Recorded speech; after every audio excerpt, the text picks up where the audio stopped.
আসসালামু আলাইকুম বন্ধুরা, কেমন আছেন সবাই? আশা করি আপনারা সবাই আল্লাহর অশেষ রহমতে ভালো আছেন। যে যেখান থেকে আমার এই ভিডিওটি দেখতেছেন আপনাদের জানাই অসংখ্য ধন্যবাদ। হঠাৎ করে আমরা একটু গ্রামে যাচ্ছি, সবাই যাব, অল্প কিছুদিন থাকবো, তারপর আবার চলে আসবো ঢাকাতে। আমরা ট্রেনে করে গ্রামে যাচ্ছি, এজন্য কমলাপুর স্টেশনে আসলাম।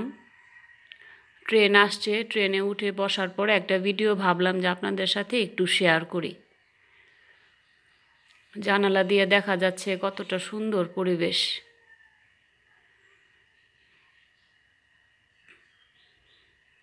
জানি না আমার ভিডিওগুলো আপনাদের কাছে কেমন লাগে, তারপরও আমি একটা ভিডিও আপনাদের সাথে শেয়ার করতেছি। আপনারা প্লিজ টেনে টেনে দেখবেন না, প্রথম থেকে শেষ পর্যন্ত দেখবেন। আর দেখার আগে একটি লাইক দিয়ে দেখা শুরু করবেন।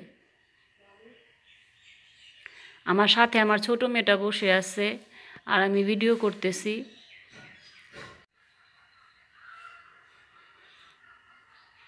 আস্তে আস্তে করে ট্রেন চলতেছে আর আমরাও যাচ্ছি আমাদের গন্তব্যস্থলে। জানি না কখন পৌঁছাবো।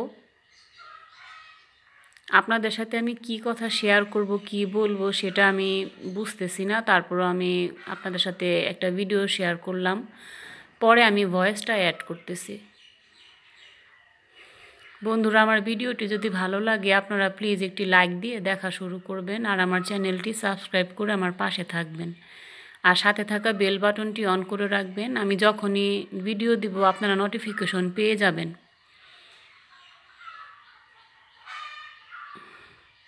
দেখেন কত সুন্দর নদী দেখা যাচ্ছে। মাঝখানে মাঝখানে মাছ ধরার জন্য ব্যবস্থা করে রাখছে, এখানে বসে হয়তো মাছ ধরা হয়। ট্রেনটা চলতেছে খুব আস্তে আস্তে, তেমন জোরে জোরে চলতেছে, হালকা হালকা বাতাস আসতেছে, খুব ভালো লাগতেছে। গ্রামের পরিবেশ আসলে খুব ভালো লাগে। আমার তো খুব ভালো লাগে, আমি গ্রামে গেলে আমার কখনো খারাপ লাগে না, খুব ভালো লাগে। গ্রামের টাটকা মাছ, মাংস, শাক, সবজি এগুলো খেতে কিন্তু অনেক ভালো লাগে।